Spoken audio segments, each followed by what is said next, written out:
একটা সাহাবীর নাম আলকামা বিন হারিস রাদিয়াল্লাহু তাআলা আনহু। তিনি রসুলের দরবারে গেলেন।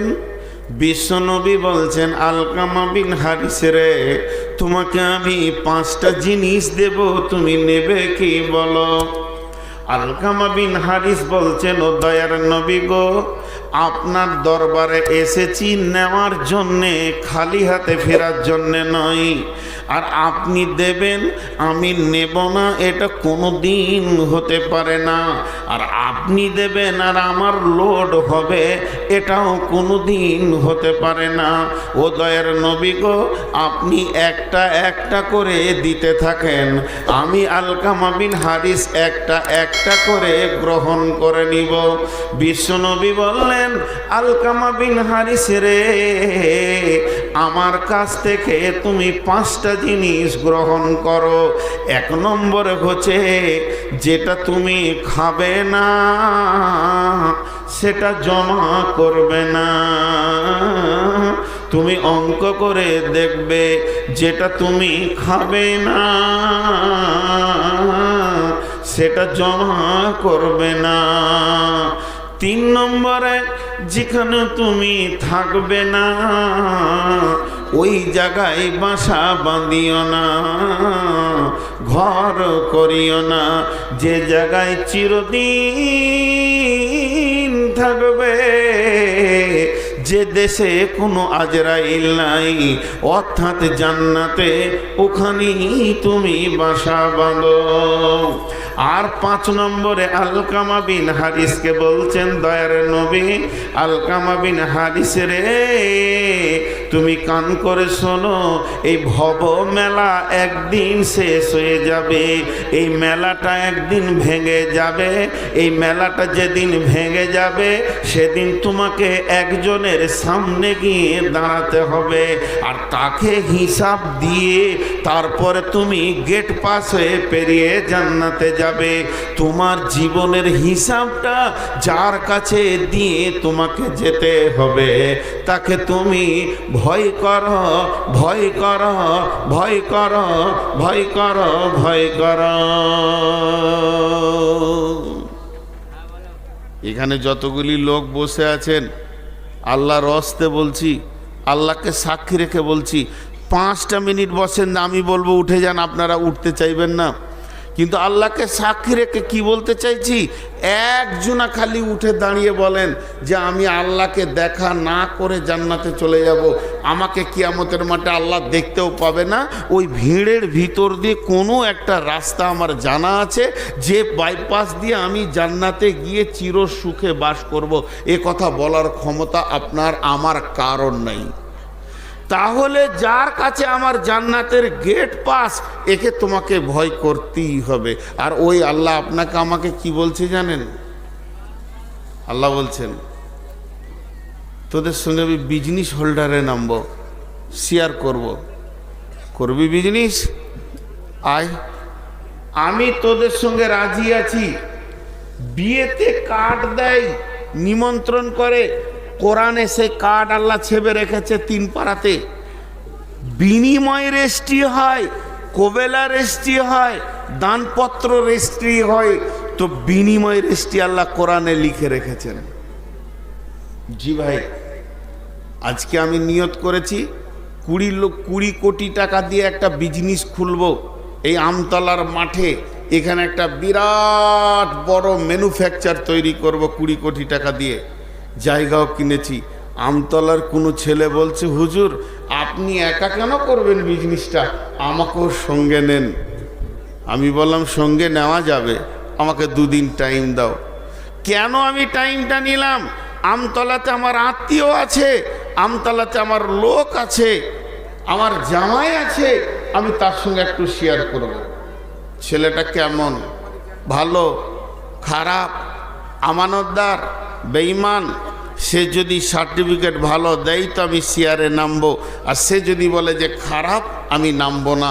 আপনাদের মুখ থেকে একটা আওয়াজ পেতে চাইছি, কোনো ব্যক্তি বেঈমানের সঙ্গে বিজনেস করে? একবার শব্দ দেন, কোনো মানুষ বেঈমানের সঙ্গে বিজনেস করে না। এবার আল্লাহ বলছেন, বিসমিল্লাহির রহমানির রহিম। ইন্নাল্লাহা আশতারা মিনাল মুমিনিনা আনফুসাহুম ওয়া আমওয়ালাহুম বিআন্না লাহুমুল জান্নাহ। কত দামি কথা! স্বয়ং জিবরাইল নয়, মিকাইল নয়, ইসরাফিল নয়, আজরাইল নয়, কোনো ফেরেশতা নয়, কোনো নবী নয়, আখিরি পয়গাম্বর পর্যন্ত নন। এই বিজনেসটাকে করতে চাইছে আপনার আমার সঙ্গে, যিনি করতে চাইছেন তিনি স্বয়ং আল্লাহ বলছেন, হে মুমিনের দল, তোদের সঙ্গে আমার বিনিময়ে বিজনেস চলবে। তোরা কি আমার সঙ্গে বিজনিতে আসতে রাজি? এখানে আল্লাহ কাফেরের সঙ্গে বিজনেস করবেন না, জালেমের সঙ্গে করবেন না, ফাসেকের সঙ্গে করবেন না, মুনাফিকের সঙ্গে করবেন না, বেঈমানের সঙ্গে করবেন না। প্রথম নম্বর শর্ত রেখেছে, আমার সঙ্গে যদি বিজনেস করতে আসিস তোকে ফর্ম ফিল আপে প্রথমেই লিখতে হবে আমি নূর মোহাম্মদ মুমিন। আর নিজেকে যখন তুই মুমিনের দাবি করতে পারবে তো আমি আল্লাহ তোর সঙ্গে বিজনেসে নেমে যাব, তোর সঙ্গে বিজনেস করব। কেমন করে করব এটা পরের কথা হবে। তুই প্রথমে মুমিন কিনা এই কথাটা একবার আমাকে জবাব দে।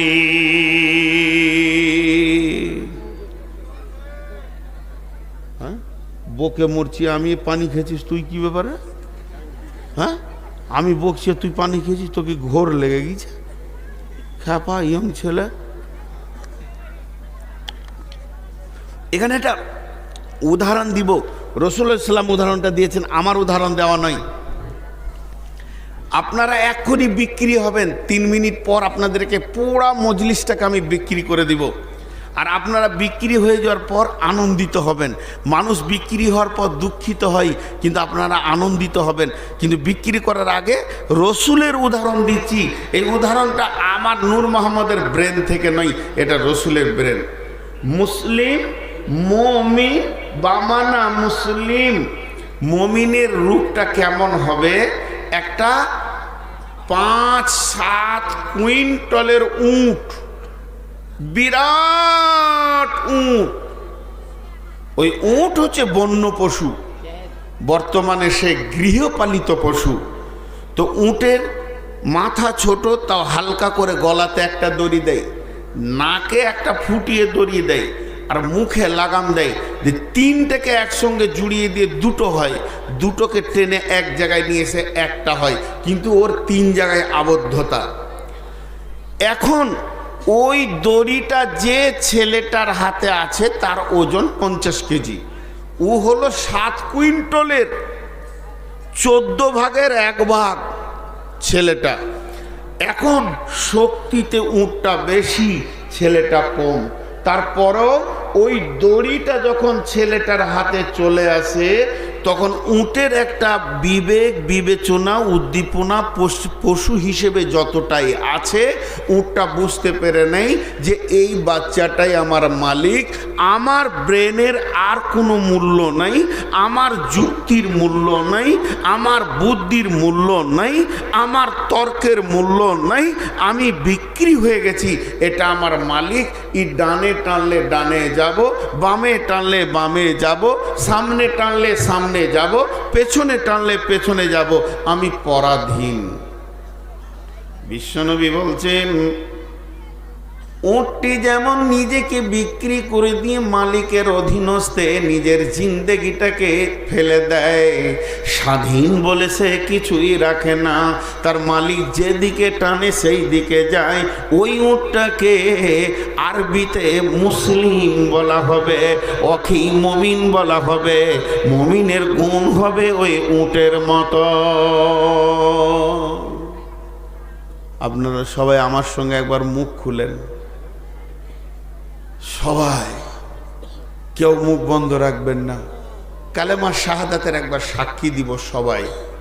যিনি মুখ বন্ধ রাখবেন, আমি আল্লাহর ওপরে ভরসা করে বলছি, তেনাকে আমি মুমিন বলবো না। তিনি এর ভিতরে বসে আছেন অন্য কাস্ট, হিন্দু, বেঈমান। একটা ইমানদার কালেমা শাহাদাতের সাক্ষী ছাড়া থাকতে পারে না। একবার সবাই মহব্বতের সঙ্গে বলি আশহাদু আল্লাহ, সবাই বলেন আশহাদু আল্লাহ ইলাহা ইল্লাল্লাহু ওয়া আশহাদু আন্না মুহাম্মাদান আবদুহু ওয়া রাসূলুহু। আর একটু সাউন্ডটা বাড়ান, জোরে বলেন আশহাদু আল্লাহ ইলাহা ইল্লাল্লাহু ওয়া আশহাদু আন্না মুহাম্মাদান আবদুহু ওয়া রাসূলুহু।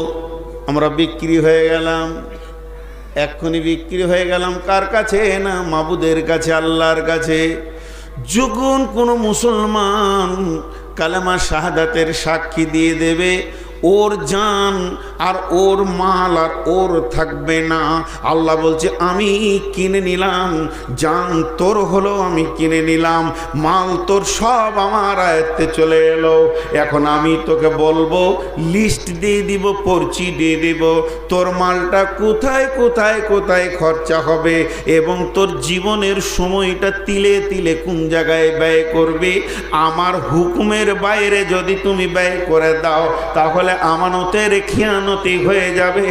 আর কিয়ামতের মাঠে যেদিন আদালত চলবে সেদিন তোমাকে খিয়ানতকারীর দলে তোলা হবে।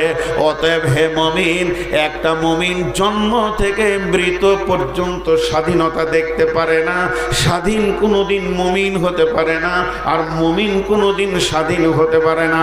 একটা মুমিনের পোশাক হবে আল্লাহ যেটা বলবে, একটা মুমিন চলবে আল্লাহ যেমন ভাবে বলবে। আল্লাহ দাঁড়াতে বলেনি, ওই জায়গায় দাঁড়ানো যাবে না। আল্লাহ কোরআনে বলেছেন ফালা তাকরাবা ওয়ালা তাকরাবু ফাহিশা মা জাহারা মিনহা ওয়া মা বাতান। হে মুমিনের দল, যেখানে প্রকাশ্যে এবং গোপনে কাবিরা গুনাহ হয়, যেখানে তাস চলছে, যেখানে জুয়া চলছে, যেখানে মদ চলছে, যেখানে প্রকাশ্যে সুদ চলছে, যেখানে রান্ডিরা প্রকাশ্যে হেসে খেলে দুলে দুলে হাসছে, যে জায়গায় অবাধ মিলামিশা চলছে, একটা মুমিন ওই জায়গায় দাঁড়িয়ে তার জীবনের 5টা সেকেন্ড ক্ষয় করতে পারে না, যেহেতু তার সেকেন্ডগুলো আল্লাহ কিনে নিয়েছে। কিসের বিনিময়ে কিনেছেন? জান্নাতের বিনিময়ে কিনে নিয়েছে। মুমিন যদি তুমি ওই জায়গায় ব্যয় করে দাও, আল্লাহর সঙ্গে চুক্তিটা তোমার কেটে যাবে, তুমি জান্নাতে যেতে পারবে না, তোমার সময় সেকেন্ডগুলো আল্লাহর রাস্তায় ব্যয় হবে। অতএব আজকের যেমন অবাধ মিলামিশা চলবে, ওয়ালা তাকরাবা, আল্লাহ তাআলা বলছেন ওয়ালা তাকরাবা হাযিহি সাজারাতা। আল্লাহ তাবারাক ওয়া তাআলা বলছেন, হে মুমিন তুমি শুনে নাও, ওই জায়গায় তুমি দাঁড়িও না। কুল তাআলাউ আতলু মা হাররামা রাব্বুকুম আলাইকুম আল্লা তুশরিকু বিহি শাইআ ওয়া বিল ওয়ালিদাইনি ইহসানা ওয়া লা তাকতুলু আওলাদাকুম মিন ইমলাকিন নাহনু নারযুকুকুম ওয়া ইয়্যাহুম ওয়া লা তাকরাবুল ফাওয়াহিশা মা জাহারা মিনহা ওয়া মা বাতান। খবরদার, প্রকাশ্যে এবং গোপনে যেখানে গুনাহ চলবে, মুমিন তোমাকে যেন ওই জায়গাতে পাওয়া না যায়।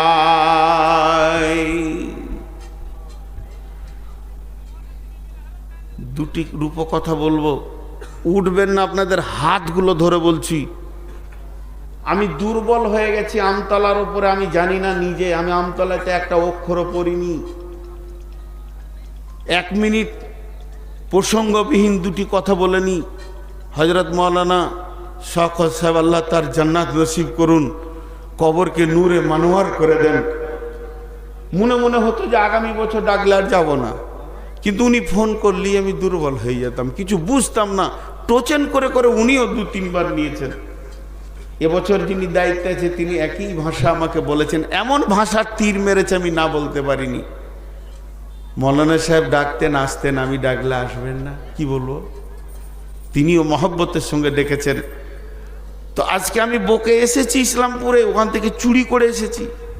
আর ওখানকার আমি ছাত্র, যার যত গাল দেওয়ার ছিল দিয়ে নিলে আমাকে, যা ব্যবসা কর গা, টাকা লিগা, কিন্তু কে জানে, চুপচাপ এসেছি।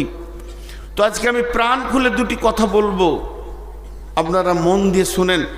আর 10টা মিনিট আপনারা টাইম দেন, আপনাদেরকে গভীর একটা জায়গায় নিয়ে যাব, আশা করছি আল্লাহকে সাক্ষী রেখে। তো আমাদের জান মাল বিক্রি হয়ে গেছে কিসের বিনিময়ে? জান্নাতের বিনিময়ে। একটা রূপকথা শুনেন। আল্লাহ বলছেন আমার কাছে এসে হিসাব দিতে হবে, এটা কোরআনের কথা। হিসাবটা ধরেন দুটি জিনিসের লাগবে, দুটি জিনিসের। চলেন, একটা হলো জান, একটা মাল। কেমনভাবে একটু আমি বুঝাচ্ছি, এটা হাদিসে এই রূপে নাই, কিন্তু আমি বুঝাচ্ছি।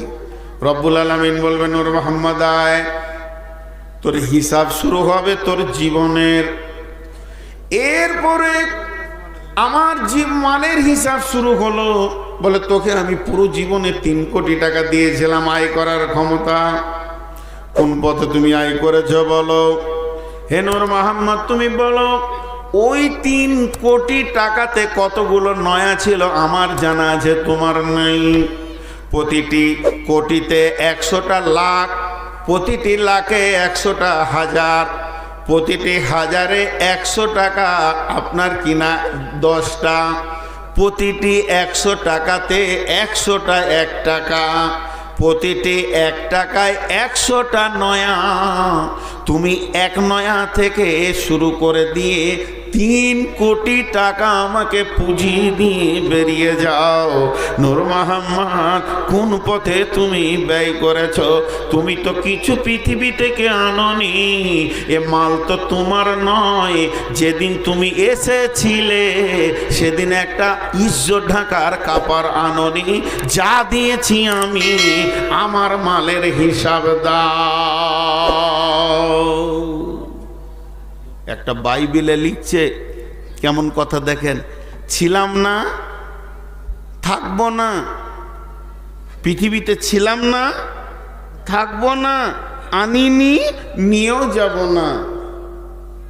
4 বছরের একটা ছেলে ন্যাংটা রাস্তা দিয়ে দৌড়ছে, আর শরীরে কাপড় নাই, পুরা ন্যাংটা, মারছে দৌড় রোড দিয়ে। ওর নানা দূরে থেকে বলছে টাকা পড়ে গেল হে, খুঁজছে, খুব খুঁজছে। তখন ওর নানা কান ধরে বলছে তোর গায়ে কাপড় আছে, পকেট আছে, টাকা এনেছিলি, খুঁজছিস কি? তুই যখন কিছুই আনিসনি তো খুঁজছিস কি? যার কিছু আনার ক্ষমতা নাই তার খুঁজার কিছু আছে কি? আল্লাহ বলছে তুই যে 3 কোটির মালিক, 10 কোটির মালিক, 5,000-এর মালিক, 2 লাখের মালিক, সম্পূর্ণটা আমি দিয়েছি, তুই তো কিছু নিয়ে যাসনি। তো ছিলাম না থাকবো না, আনিনি নিয়েও যাবনি। বাংলাদেশের এক বিজ্ঞানী ইংল্যান্ডে ছিল, করোনায় আক্রান্ত হয়ে কোয়ারেন্টাইনে 24 ঘন্টা কাটিয়েছে। কোন কোয়ারেন্টাইনে ছিল আল্লাহ জানে। তার একদিনের 24 ঘন্টার খরচা হয়েছে 72 লক্ষ টাকা। 72 লক্ষ টাকা বাংলাদেশ মানি খরচা হয়েছে। সে কোটি কোটি বিলিয়ন মিলিয়নের ডলার। যখন তার সামনে বিল আনা হয়েছে পাউন্ডটাকে অঙ্ক করে দেখছে, বাংলাদেশের মানি 72 লক্ষ টাকা। গালে হাত দিয়ে বসে আছি, ডাক্তার এসেছেন, সার্জন এসেছেন, বলছে আপনি তো সুস্থ, এখন পূর্ণাঙ্গ সুস্থ, এত কেন চিন্তিত? তবে কি আপনি বিলটাকে নিয়ে চিন্তিত হয়েছেন? বিজ্ঞানীটা চোখের পানি ছেড়ে বলছে, ভাইয়া আমি বিল নিয়েও চিন্তিত নই। বর্তমানে আমার মাবুদ আমাকে এত টাকার মালিক করেছে, প্রতিদিন 10 কোটি করে খরচা করলেও আমার এতটুকু টাকা কমবে না। আমি বিলটাকে নিয়েও চিন্তা করিনি, আমি নিজেকে নিয়েও চিন্তা করিনি। আমি যেটা চিন্তা করছি, আমার বয়স চলছে 78। এই 78 বছর বয়সে 78টা বছর গেছে, প্রতিটি বছরে 365 করে দিন গেছে। শুধু একটা দিন আপনারা আমাকে আপনাদের সেবায় রেখেছেন, তার জন্যে 72 লক্ষ টাকা আপনি আমাকে ঋণী করেছেন। তাহলে আমি আমার 78 বছর বয়সে 77 বছর 11 মাস 29 দিন আর 77 বছর 364 দিন আমি আল্লাহর অক্সিজেনে ছিলাম। তাহলে আমি আল্লাহর কাছে কত টাকা ঋণী হয়ে আছি। এর জন্য আমি চোখের পানি ছেড়ে কাঁদছি, মাবুদ রে, তুমি যদি বিল পাঠাতে কত বিল হয়ে যেত। আমার জিন্দেগিটা আমার আল্লাহ পরিচালনা করছেন। এর জন্য বলা হচ্ছে জিন্দেগি ভি আমানত হ্যায়। বিদেশ সফর না করলে জীবনের মূল্য বুঝতে পারবেন না। একবার বর্ডার ক্রস করেন যে কোনো দেশের। জি ভাই, আমি ভারতবর্ষে বাস করছি আজকে 53টা বছর কাটিয়ে দিলাম, 1 টাকাও জরিমানা দিইনি। আর এই বছর বাংলাদেশে গেছিলাম, আমাকে ভিসাতে লিখে দিয়েছে 1 বছরের ভিসা, পার জার্নি 60 ডেজ। আপনি একবার ঢুকবেন 60 দিন থাকতে পাবেন। এ ছাড়ে না, ও ছাড়ে না, মন্ত্রী ছাড়ে না, এমপি ছাড়ে না, বাড়তে বাড়তে 6টা দিন বেড়ে গেল। 60 দিন থেকে 66 দিন হয়েছে। পাসপোর্ট জমা করলাম, কাস্টম অফিসার হাঁটছে, বলছে হুজুর আপনি অবৈধভাবে 6 দিন আছেন। দেশের মজা বুঝবেন তখনই, অবৈধ 6 দিন আছেন, করেন, স্লিপ দেন। জরিমানা করলো 1200 টাকা প্রতিদিন 200 করে। তাহলে আমার যে ভিসাটা 60 দিনের দিয়েছিল, ওর থেকে 1 মিনিট পেরিয়ে গেলে আমাকে জরিমানা দিয়ে উঠে আসতে হলো সেই দেশ থেকে। এটা হলো পৃথিবীর আইন। তো আজ আমি পৃথিবীতে কদিন সেকেন্ড থাকবো, আমি কটা শ্বাস নিব, এটা আমার আল্লাহ নিজে পরিচালনা করছে। তাহলে আমার পৃথিবীতে চলার পেছনে আমার মাবুদের একটা বড় খরচা চলছে। আমার 2টা চোখে 25,000 করে 50,000 লেন্স আছে, 50,000 কর্ড আছে, 2টা কানে 15,000 করে 30,000 মাইক্রোফোন আছে, আমার মাথার মেমোরি চিপসটা আছে, পশ্চিমবঙ্গকে 15 পাক দেওয়া হবে। আমার জিভে 1.5 লক্ষ কোষ দিয়ে আমার আল্লাহ আমাকে খাওয়াচ্ছেন। তারপর আমার ভিতরে পাকস্থলী, সে মেশিন দিয়ে পিসছে, আমার হাড়গুলো এখনো ঠিক আছে। এই যে সারা বছর আমার দেহ আমার নিয়োজিত লেগে আছে, এর ব্যাপারেও আল্লাহকে হিসাব লাগবে। ইন্না ইলাইনা ইয়াবাহুম সুম্মা ইন্না আলাইনা হিসাবাহুম। যেমন আমার টাকাটা এক নয় করে লাগলো, আমার আল্লাহ বলবেন নূর মোহাম্মদ, তোকে আমি 70 বছরের জীবন দিয়েছিলাম, প্রতিটি বছরে 365 ছিল দিন, আর একটা দিনে 24 ঘন্টা ছিল, একটা ঘন্টাতে 60টা মিনিট ছিল, একটা মিনিটে 60টা সেকেন্ড ছিল।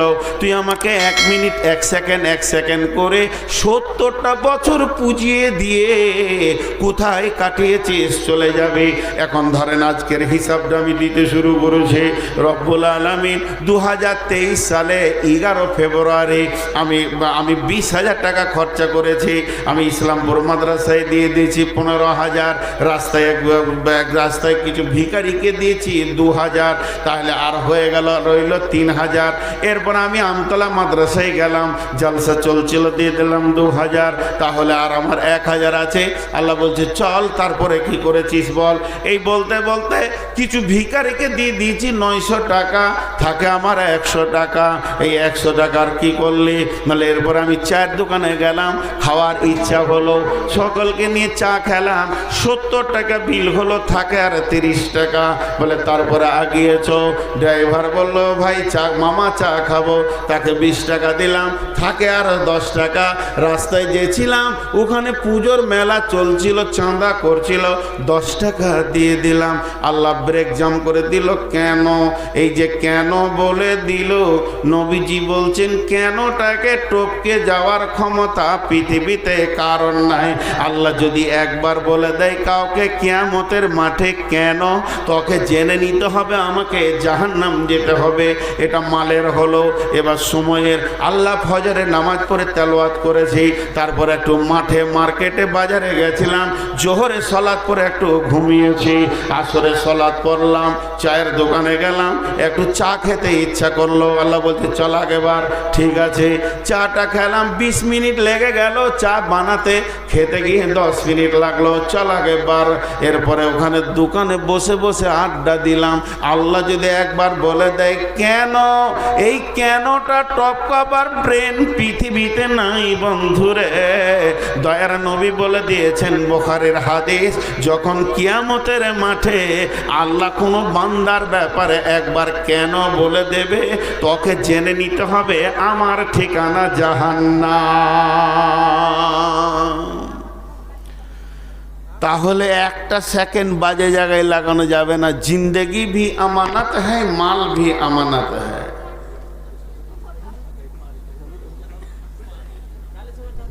আরে ভাই, জালসার মঞ্চে জালসা হচ্ছে না, নাটকের মঞ্চে জালসা হচ্ছে, দুরুম দারুম দুরুম দারুম লেগেই আছে পিছে তোদের। আমি যতক্ষণ জালসা করব 1 কাপ চা নিয়ে আসবি না এখানে, আমি নিজে খাবো না, কাউকে খেতেও দিব না। এখানে 12 জন চা খাবে, আর যারা টাকা দিচ্ছে ওরাই খেতে পাবে না। যে এলো চষে, সে রয়েছে বসে, লাড়া কাটাকে ভাত দে থেসে থেসে। 1 কাপ চা আনবি না এখন, আমি চলে যাব, তারপরে যা খাবে খাবে। জি ভাই, আমি আপনাদেরকে গোছিয়ে কত দূর নিয়ে আসলাম।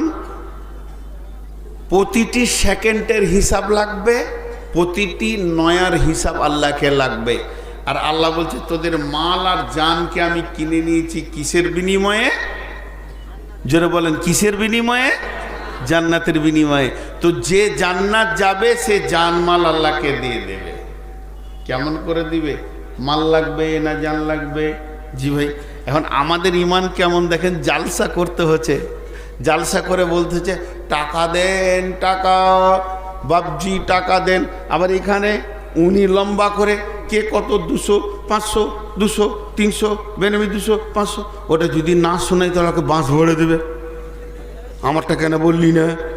কেমন দাতা দেখেন, ও কি সাদে বলছে, জানের ভয়ে বলছে। সাহাবীদের চরিত্রের দিকে একবার আগিয়ে যায়। জি ভাই, ভাবা যাবে না, কল্পনায় আনা যাবে না, ব্রেন কাজ করবে না। সাহাবীদের চরিত্রের দিকে যদি আগে যায়, ওই চাদরওয়ালা, এটা আমার মার্কেট, চল আমি আদায় করব, একটু গরম হতে দে বাপ, ফ্রিজে যদি ভরিয়ে রাখবি তাহলে লোহাটা কেসতে হবে কখন? 10টা মিনিট আমি কথা বলি, আমি যখন পাঠাবো তখন যাবি, তো মানুষের দিল বললে বেশি পাবি। জি ভাই, আমি একটু পাগলা আছি, কিছু মনে করিয়েন না, হুঁশ বুদ্ধি কম, তো লেখাপড়া কম, পুঁজিপাটটাও কম। তো একটা জায়গা খেয়াল করেন, আপনি মালের স্বাধীনতা নন, জানের স্বাধীনতা নেই। জান মাল আপনার আল্লাহ কিনে নিয়েছেন, তা মাল দিব না জান দিব কি করে বুঝবেন? যারা ড্রাইভার, ড্রাইভারের কথা বাদ দেন, ছাতা আছে বগলে, ছাতাটাকে ফুটাতে হবে, ওটা কেউ মাইকে বলবে না পজিশন দেখেই ফোটাতে হবে? হ্যাঁ, যখন পানি পড়তে লাগবে তখন জালসা করতে হবে না, ফটাসকে ফুটিয়ে দেবে। পানি পড়তে লাগলেই ফোটাবে।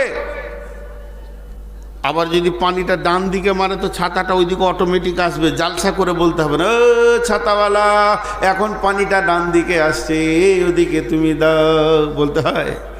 এদিকে হুঁশ আছে। বিয়ে পড়িয়ে দিয়ে শ্বশুর বাড়ি যাওয়ার কথাকে বলতে হয় জালসা করে। হেড মৌলানা বলে আছে শ্বশুর বাড়ি জানা হ্যাঁ বলে না, ঠিক টাইমে টাইমে টিপ মারছে, ও সব হুঁশ আছে, খালি মাদ্রাসায় কখন টাকা দিতে হবে ওইটা ভুলে গেছে, জালসা করে বলতে হচ্ছে। চলেন, দক্ষ ড্রাইভার ওই যে রাস্তা দেখে বুঝে নেই গাড়িকে কোন গিয়ার দিতে হবে। দক্ষ ড্রাইভার ওই যে রাস্তা দেখে বুঝে নেই গাড়িকে কোন গিয়ার দিতে হবে।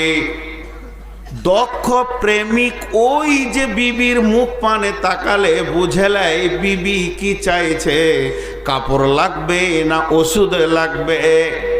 দক্ষ প্রেমিক ওই যে বিবির মুখ পানে তাকালে বুঝে লিবে কাপড় চাইছে না ওষুধ চাইছে। দক্ষ প্রেমিকা ওই যে স্বামীর দিকে তাকালে বুঝে লিবে আমার স্বামী এখন ঘরে ডাকছে না মার্কেটে ডাকছে। এগুলো মুখ দিয়ে বলার কথা নয়, তেমনি আল্লাহর প্রেমিক যে হবে তার বিবেক বলবে এখন কি আল্লাহ চাইছে। আল্লাহ তাবারাক ওয়া তাআলা এরই জন্য বলেছেন ইকাতিলুনা ফি সাবিলিল্লাহি ফায়াকতুলুনা ওয়া ইকতালুনা ওয়া'দান আলাইহি হাক্কান ফিত তাওরাতি ওয়াল ইনজিলি ওয়াল কুরআন। আর প্রয়োজন হলে তুমি জান দিয়ে দাও, প্রয়োজন হলে তুমি জান নিয়ে নাও, আর প্রয়োজন হলে তুমি জান দিয়ে দুনিয়া থেকে চলে যাও। এক কথায় হচ্ছে আল্লাহকে রাজি করে নাও। চলেন উহুদের যুদ্ধে যাই। উহুদের প্রান্তে বিশ্বনবী দাঁড়িয়ে আছেন একটা পাথরের আড়ালে। উবাই ইবনে খালফ আবু জাহেলের লোক, আবু সুফিয়ানের লোক, পাক্কা বেঈমান। আবু সুফিয়ানের নেতৃত্বে উবাই ইবনে খালফ এসেছে। এ মুনাফিক খালি চোখটাকে তীরের মতো করে রেখেছে, বিশ্বনবী কোথায়, বিশ্বনবী কোথায়। দেখে ফেলেছে একটা পাথরের আড়ালে উনি দাঁড়িয়ে রয়েছেন। তখনও নিজের ঘোড়ার ওপরে মাস্তানের মতো হয়ে তালোয়ারটাকে বের করে চলল। এখনই নবী মুহাম্মদ সাল্লাল্লাহু আলাইহি সাল্লামকে পৃথিবী থেকে সরিয়ে দিব এবং তার গর্দনটা মাটিতে ফেলে দিব। এই দৃশ্যটাকে দেখছেন হযরতে আব্দুর রহমান ইবনে আওফ দেখতে পেয়েছেন। যখনই আব্দুর রহমান ইবনে আওফ দেখলেন বিশ্বনবীকে টার্গেট করে উবাই ইবনে খালফ যাচ্ছে, আব্দুর রহমান ইবনে আওফ দ্রুত গতিতে পাগলের মতো জিহাদের ময়দানের দিকে দৌড়ছে ওখানে উখার জন্যে। এমন সময় নবীজি বললেন আব্দুর রহমান তুমি দাঁড়িয়ে যাও, তোমাকে কোনো প্রয়োজন নাই, বেঈমানকে আসতে দাও।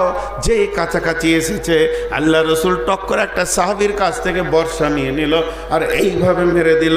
আল্লাহর নাম নিয়ে যখনই মেরে দিয়েছে ওই বর্ষাটা বুকে লাগেনি, বর্ষাটা কানে লাগেনি, বর্ষাটা কলিজাতে লাগেনি, বর্ষাটা হিটপিন্ডে লাগেনি, মাত্র কাঁধের পাশ দিয়ে চাড়াক করে চলে গেছে। আর সামান্য চামড়াটা ছিলে গেছে, এমন কিছু কাটেনি। ওই ছিলা চামড়া নিয়ে ওই উপর থেকে ঘোড়ার উপর থেকে নিচে পড়ে গাধার মতো চিল্লাচিল্লি করে যুদ্ধের ময়দানকে তোলপাড় করে দিচ্ছে। অন্য কাফেররা বলছে হে সামান্য লেগে যত চিল্লাচ্ছিস কেন, তোর এত কাঁহড়া কেন? তখন ও চিল্লে বলছে রে ভাই আমাকে যে মেরেছে তার নাম জানিস? তিনি হলো নবী মুহাম্মদ সাল্লাল্লাহু আলাইহি সাল্লাম। উনি যদি থুতু ফেলে দিতেন তাও মারা যেতাম রে। ওর যে কি জ্বালা আমি বুঝছি। বেঈমান চিৎকার করতে করতে পৃথিবী থেকে চলে গেল। এমন সময় রোমান পাহাড়ের তীরন্দাজরা উঠে গেছে, বিশ্বনবীকে লক্ষ্য করে নিয়েছে। যেই বিশ্বনবীকে লক্ষ্য করে নিয়েছে কে খেয়াল করেছে? হযরতে আবু দারদা হযরতে তালহা রাদিয়াল্লাহু তাআলা আনহু খেয়াল করে নিয়েছেন নবীজির দিকে তীরের নিশান চলছে। হযরতে তালহা রাসূলকে এভাবে ধরলেন, ধরে পেছন দিয়ে মুড়ে একটা গর্তে ভরে দিয়ে গর্তের মুখে দাঁড়িয়ে গিয়ে একটা নয় দুটা নয় 180টা তীর খেলেন বুকের ওপরে। বিশ্বনবীকে হেফাজত করতে গিয়ে 180টা তীর বুকে নিলেন। হযরতে তালহা লুটিয়ে পড়ে গেলেন। এমন সময় একটা পাথর কিংবা বর্ষা এসে রসুলের কানের কাছে লাগলো। লোহার হেলমেট ছিল, হেলমেটটা ভেঙে বসে গেল, দাঁতটা ঝরে পড়ে গেল। নবীজি বেহুশ হয়ে গেলেন। মুনাফিকরা এলান করে দিয়েছে নবী মুহাম্মদ মারা গেছে, আর উহুদের প্রান্তে নবী মুহাম্মদ নাই। কিন্তু হযরতে আলী দূরে এসে দেখছেন রসুল বেহুশ অবস্থায় পড়ে রয়েছেন। হযরতে ফাতিমা খেজুরের পাতাগুলোকে পুড়িয়ে ছাই করে করে ক্ষত জায়গায় লাগাচ্ছেন। আর এমন সময় হযরতে আলী ঢালে করে পানি নিয়েছে রসুলের মুখে ছিটা দিচ্ছেন। হযরতে এইদিকে কাজ চলছেন। এমন সময় আবু বকর ধরে এসে রসুলের কাঁধে একটা হাত রাখলেন, মাথাতে রেখে দাঁতটাকে রেডি করেছে, হেলমেটটাকে টেনে বের করবেন। 180টা তীর খোয়া ব্যক্তি হযরতে তালহা বলতে, ভাই আবু বকর, তোমাকে আল্লাহর কসম দিয়ে বলছি, আজকে রসুলের তীরটা হেলমেটটা বের করার হক তোমার নাই। আমি যখন খিদমতে নেমেছি, আমাকে শেষ পর্যন্ত খিদমতটা করতেই দাও। বিশ্বনবী আবু বকরের মুখটা সরিয়ে দিলেন। হযরতে তালহা ওই অবস্থায় ছেঁচড়ে এসে রসুলের হেলমেটটাকে টেনে বের করলেন। বন্ধুরা আমার, তারা জানতো এখন দিন কি চাইছে, আল্লাহ কি চাইছে, আমার বডিটা চাইছে না আমার টাকা চাইছে না আমার মাল চাইছে। এই অবস্থায় যখন তীরটা দুটি হুককে বের করলেন, তালহা লটিয়ে পড়ে গেলেন। সেই অবস্থায় তিনি মরেননি।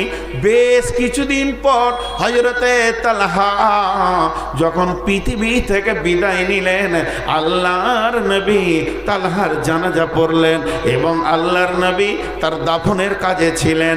আর তালহা যখন দাফন হয়ে গেল, সমস্ত কাজ শেষ হয়ে গেল, ফিরার পালা পড়েছে। বিশ্বনবী আল্লাহকে কি বলছে দেখেন। বিশ্বনবী বলছেন, আল্লাহ, তোমার কাছে আমার একটাই দরখাস্ত, এটা তোমাকে মঞ্জুরি নিতেই হবে।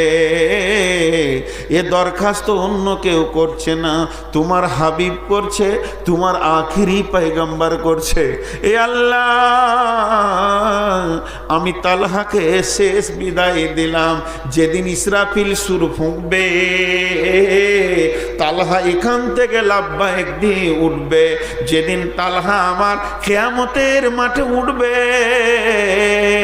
হে আল্লাহ, তুমি তালহাকে দেখে মুচকে হাসবে আর তোমাকেও দেখে তালহা হাসবে। জিন্দেগিটা কখন হয়েছিল? তালহা বুঝেছিল আল্লাহ এখন আমার জানটা চাইছে। এই সময় আমার জানটা আল্লাহ চাইছে, আমার রোখা যাবে না। খন্দকের যুদ্ধ তো হয়নি, খন্দকের খালি মহড়া চলেছিল, লম্বা ঘটনা। বিশ্বনবী তাঁবুতে আছেন, এমন সময় ঝড় আর হাওয়া চলছে। বিশ্বনবী তাঁবুর পাশে বসে আছেন, আর হযরতে সাদ বিন আক্কাস রাদিয়াল্লাহু তাআলা আনহু এতগুলো তালোয়ারকে একসঙ্গে বেঁধে নিয়ে গিয়ে আঁধারে তাঁবুর কোণে নামাচ্ছে। ছড়াক করে শব্দ উঠল। নবীজি বলছেন, কে গো, সাদ নাকি? সাদ উত্তরে বলছেন, রাসূলুল্লাহ, হ্যাঁ সাদ বিন আক্কাস। বলে, এত রাতে কেন তুমি এলে? তোমার কাছে কি? বলছে, রাসূলুল্লাহ, এগুলো হলো তালোয়ার। আর আমি এত রাতে কেন এলাম শুনেলেন? আমি সাদের লাখো প্রাণ থেকে একটা আখেরি নবীর প্রাণের মূল্য অনেক বেশি। নবীজি গো, আমি এখানে এসেছি আপনার সিকিউরিটি দিতে। সারা রাত আমি আপনাকে সিকিউরিটি দিব। বুঝেছিল ওদেরকে জালসা করতে হয়নি, ওই সাদ বিন আক্কাসের বাড়িতে মৌলানা পাঠিয়ে জালসা করতে হয়নি। যা, রাসূলুল্লাহ সাল্লাল্লাহু আলাইহি ওয়াসাল্লাম যুদ্ধের ময়দানে তাঁবুতে আছে, তুই গিয়ে সিকিউরিটি করগা, তুই না গেলে ওখানটা বেশ জুতের জায়গা হবে না। করতে হয়নি। ওদের বিবেকের চেতনা ছিল, ওদের বিবেক মরে যায়নি, ওদের বিবেক ঘুমিয়ে যায়নি, ওদের বিবেক শেষ হয়নি। এখন কি দরকার ওরা বুঝে নিয়েছে। হতভাগা খালি আমরাই বুঝতে পারছি না। হতভাগা আমরা, আমাদের মতো হতভাগা আর কেউ নাই। মদিনার মার্কেটে হযরত ওসমান গনি রাদিয়াল্লাহু তাআলা আনহু মাদ্রাসার কালেকশন করছে নাকি? মাদ্রাসা ওই কোথাকার তুমি? ওকে কেন দিচ্ছেন মাদ্রাসা কালেকশন দিয়েছে? রাস্তায় যাবো, অনেকগুলো লোক আছে, সেখানে যাও তুমি। আমি তালবিলিম বলে হটাইলাম, আর ও ঢুকেছে, 1 টাকা দেবেন না, আদত খারাপ হয়ে যাবে। রাসূলুল্লাহ সাল্লাল্লাহু আলাইহি ওয়াসাল্লাম সবসময় দান করতেন, যে আসতো তাকে দিয়ে দিতেন নাকি? এটা মাদ্রাসার একটা জালসা চলছে, সেখানে যদি ভিখিরি 50টা ঢুকিয়ে দেয় তো কি অবস্থা হবে? যাও তুমি, যাও ওইদিকে যাও, বিশাল মেলা চলছে, মেলাতে চলে যাও। দেখেন মুসলিম জাহানের তৃতীয় খলিফা হযরতে ওসমান গনি রাদিয়াল্লাহু তাআলা আনহু নিজে গেছেন গম বিক্রি করতে মার্কেটে, লোক পাঠায়নি, নিজে প্রাইম মিনিস্টার প্রধানমন্ত্রী তিনি গেছেন গম বিক্রি করতে। তো গমের বস্তাটাকে খুলে দাঁড়িয়ে আছে, পাইকার রাস্তা বলছে কত নেবে জি, দাম কি লাগবে জি?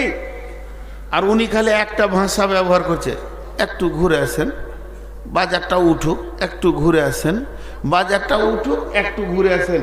এই বলতে বলতে বলতে বলতে এটা হলো গম পটি, আলু পটি, পেঁয়াজ পটি, এটা হলো কাপড় পটি, ওইটা হলো মাছ মাংসের পটি, এক একটা পটি থাকে। তো যে পটিতে হযরত ওসমান দাঁড়িয়ে আছে ওই পটির একদম খোলা রাস্তা দিয়ে দেখা যাচ্ছে মরুভূমির ভিতরে বহু দূর থেকে একটা দল আসছে। সেই দলটা কেমন? তাদের ভিতরে নারী আছে, তাদের ভিতরে পুরুষ আছে, তাদের ভিতরে শিশু আছে, তাদের ভিতরে বৃদ্ধ আছে, এবং তারা কখন খেয়েছে জানি না।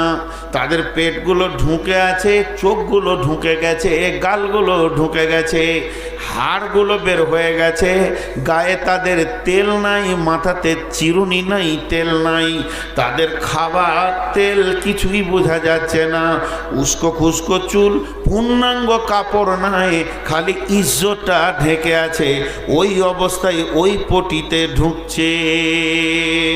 এই দৃশ্যটা দেখে হযরত ওসমান গনি রেডি হয়ে গেলেন, এসো বাবা, এরা ভিক্ষা করতে আসছে, এরা হাটবারে কেউ বেচবে, কেউ কিনবে, কেউ কিনবে বেচবে, আর এরা এসে হাটে ভিক্ষা করবে, ভিখারিরা ভিক্ষা করবে।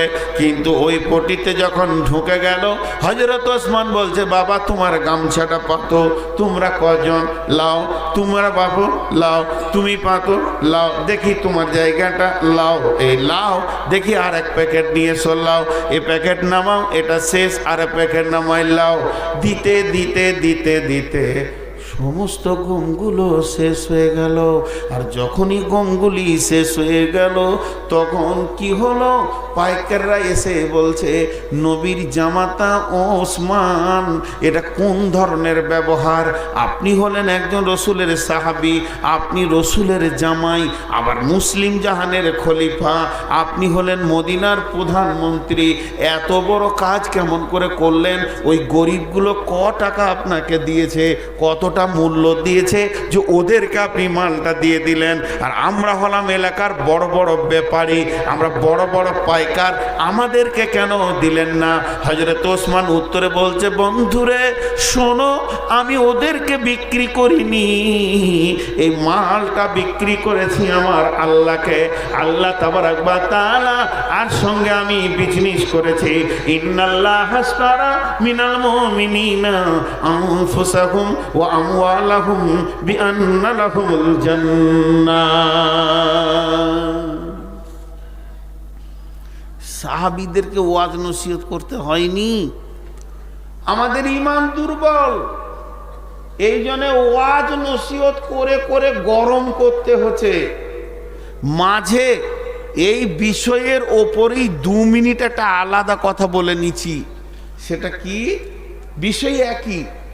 আপনাদের এই আমতলা এলাকায় কলমে লেখালেখি আছে? আছে? বেটিদেরকে ফাঁকি দিয়ে বেটাকে লিখে দিলে জমি জায়গা আছে? বড় বেটাকে ফাঁকি দিয়ে ছোটকাকে মেরে দিলে ঘরটা আছে? জি, আল্লাহ তাবারাক ওয়া তাআলা বলছেন, তোর তো মাল লয়, তুই লিখবি কি করে কার কতটা মাল? আমি যে ফারাইজটা তোকে দিয়েছি কোরআনে, এইটাকে তোকে ফলো করে চলতে হবে। কেউ যদি কোরআনের ফারাইজকে মেনে না নিতে পারে, নিজের ব্রেন দিয়ে সে যদি অন্যকে জমি লিখে দেয়, মেরাসের ভিতরে, ওয়ারিসের ভিতরে লিখে দেয়, তার মানে সে পরোক্ষভাবে আল্লাহকে বলল, আল্লাহ তোর বিবেক বিবেচনা কম, তুই ভালো করে কাকে কি দিতে হয় জানিস না, তোর থেকে আমি বেশি বুঝি, অতএব আমি ঠিক করে নিলাম। প্রথমে বেঈমান কোরআনকে অস্বীকার করলো, দ্বিতীয় বেঈমান কোরআন মানল না, দ্বিতীয় বেঈমান আল্লাহর দেওয়া মালের অপব্যবহার করলো। আর বিশ্বনবী বলছেন, ওয়ান আনাস রাদিয়াল্লাহু তাআলা আনহু ক্বাল রাসূলুল্লাহ সাল্লাল্লাহু আলাইহি ওয়াসাল্লাম মান কাতা মিরাসা ওয়ারিসিহি কাতা আল্লাহু মিরাসাহু ইয়াউমাল কিয়ামাতি ফিল জান্নাহ। পৃথিবীর বুকে যদি কেউ কারো মিরাসকে কেটে একজনের আর একজনকে কলম চালিয়ে লিখে দেয়, তো আল্লাহ তাবারাক ওয়া তাআলা ওই একই ডেটে ওর জান্নাতকে কেটে ওকে দিয়ে দেবে।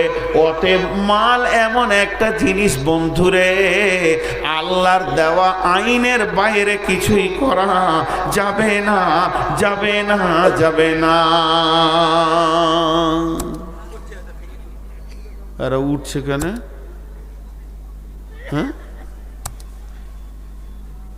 উঠিয়েন না ভাই, উঠিয়েন না। উঠবো নিয়ত করলি, আপনার মনটা যদি একবার বলে এবার উঠলে হতো, তো ইবলিশ 100 বার বলবে ওঠ ওঠ, আবার ওঠ, অনেক শুনেছি তুই তো নামাজ পড়বি না, তো ওঠ।